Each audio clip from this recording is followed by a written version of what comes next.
l'événementiel, là, Erwan. Cap sur le secteur de l'événementiel, effectivement, Guillaume, avec l'agence FOMO et sa fondatrice. Bonjour Aurore Abécassis. Bonjour Erwan. Merci d'être avec nous.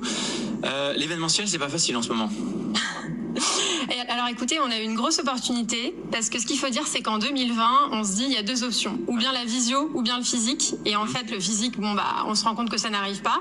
Et du coup, l'agence FOMO, on a fait le pari de se dire on va créer une agence conseil en événementiel qui aura pour objectif de créer des événements virtuels. Ça a eu un gros succès et Donc ça, elle vient quand cette idée ? Elle arrive la veille du confinement. Ah ouais.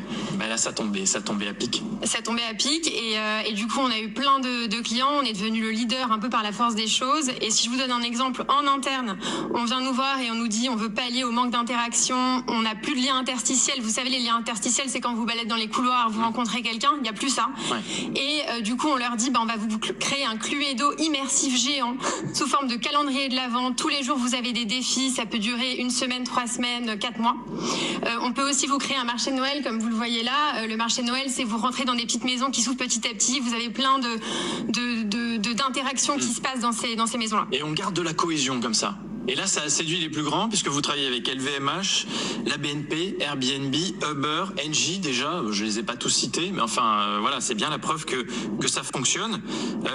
Pour un secteur qui s'est jamais aussi mal porté qu'aujourd'hui, mine de rien, il y a des solutions, et c'est pour développer ces solutions donc que vous recrutez désormais. Exactement. En fait, on va quadrupler la taille de nos équipes pour faire face à cette croissance en 2021. D'ailleurs, je vous le redirai en 2021, mais on va changer de nom aussi pour faire face à cette croissance. Et du coup, on recherche à recruter 10 à 20 collaborateurs. Alors, 10 à 20 collaborateurs, quel type de profil, quel type de contrat ? Alors, plutôt du CDI, des stagiaires aussi, c'est toujours bien pour les demandes ad hoc.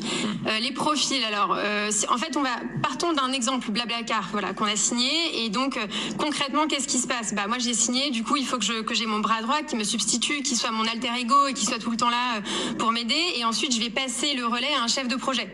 Ce chef de projet, il va devoir gérer des projets complexes, il va gérer plusieurs projets en parallèle. Oui. Donc, il faut être assez agile.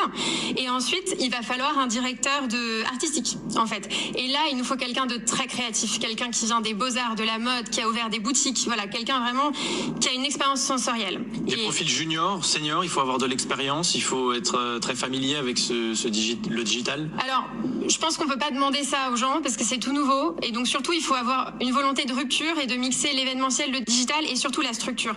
J'ai un passé chez Bain & Compagnie, donc je suis très conseil en strat et c'est aussi l'ADN de FOMO.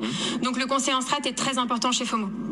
Du télétravail possible, c'est la question un petit peu bateau aujourd'hui, mais forcément on est obligé de télétravailler. Est-ce que vous allez développer ça et permettre peut-être à des profils qui ne sont pas forcément dans la ville où le poste s'ouvre de quand même de candidater?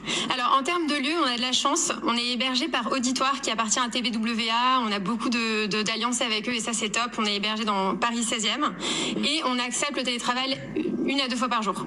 Par semaine, pardon. Ah oui. Et au niveau de la rémunération, peut-être d'un mot, c'est un secteur aussi qui est concurrentiel et qui va probablement le devenir de plus en plus avec les événements qu'on connaît. Il va aussi falloir attirer ces talents par le salaire. Oui, alors la chance qu'on a, c'est quand même que c'est facile de recruter plus qu'avant en ce moment parce que notamment en événementiel, on reçoit tous les jours des CV de notre côté. Mais c'est vrai que nous, on veut attirer les meilleurs des hauts potentiels, comme je vous ai dit, des gens à la fois qui ont le côté conseil, à la fois le côté événementiel, la rupture, le digital. Et du coup, les salaires seront au rendez-vous. Et pour postuler, agencefomo, toutattaché.com. Merci beaucoup, Aurore Abécassis. Merci à vous. Donc de cette agence événementielle FOMO. Oui, mais qui va changer de nom, on ne peut pas dire le nom tout de suite. Non, ce sera en 2021, on reviendra. Ça vous reviendra nous en parler, effectivement, pour que nous volons en 2021. Merci beaucoup, Aurore. Merci de venir nous voir sur BFM Business.